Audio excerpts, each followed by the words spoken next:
Drug queen Pinky ਨੂੰ ਇੱਕ ਹਫ਼ਤਾ ਕਬਲ ਲਾਹੌਰ ਸਦਰ ਡਿਵੀਜ਼ਨ ਦੇ ਇੱਕ ਥਾਣੇ ਦੀ ਹਦੂਦ ਤੋਂ ਫੜਿਆ ਗਿਆ। ਮੁਲਜ਼ਮਾਂ ਨੂੰ ਹਸਾਸ ਇਦਾਰੇ ਨੇ ਡਿਵਾਈਸ ਲੋਕੇਟਰ ਨਾਲ ਟ੍ਰੇਸ ਕੀਤਾ।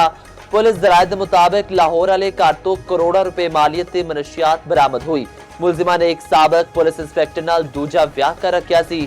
ਕਿਰਾਏ ਦੇ ਘਰ ਵਿੱਚ ਖੁਦ ਮਨਸ਼ਿਆਤ ਤਿਆਰ ਕਰਦੀ ਸੀ। ਮੁਲਜ਼ਮਾਂ ਦਾ ਮਨਸ਼ਿਆਤ ਸਪਲਾਈ ਦਾ ਪੂਰਾ ਨੈਟਵਰਕ कराची ਵਿੱਚ ਸੀ। पिंकी के हवाले नाल पुलिस से एक होर संगीन गफलत सामने आ गई। FIR विच घर दा पता ही गलत लिखा।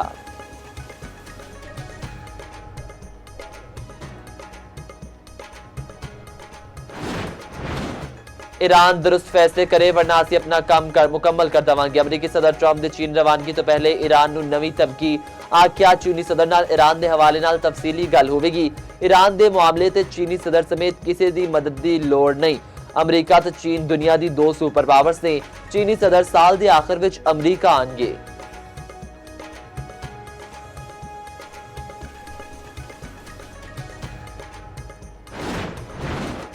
ईरानी मुसल्ला अफवाज किसी भी मंजरनामे लई तैयार ने। दुश्मनी दी जुरत करने वालियां नूं सख्त सजा दी जाएगी।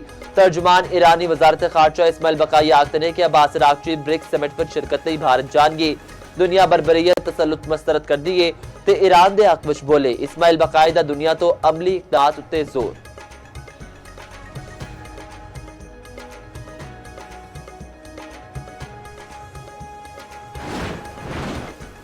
सऊदी अरब दी खलीजी सरजमीन ते इलाकाई पानियां नूं निशाना बनाए जान दी मुज़म्मत। सऊदी वली अहद मोहम्मद बिन सलमान दी ज़ेर सदारत काबीना इजलास होया। मुतहदा अरब अमीरात कतर ते कुवैत उत्ते हमलियां दी शदीद मुज़म्मत की गई।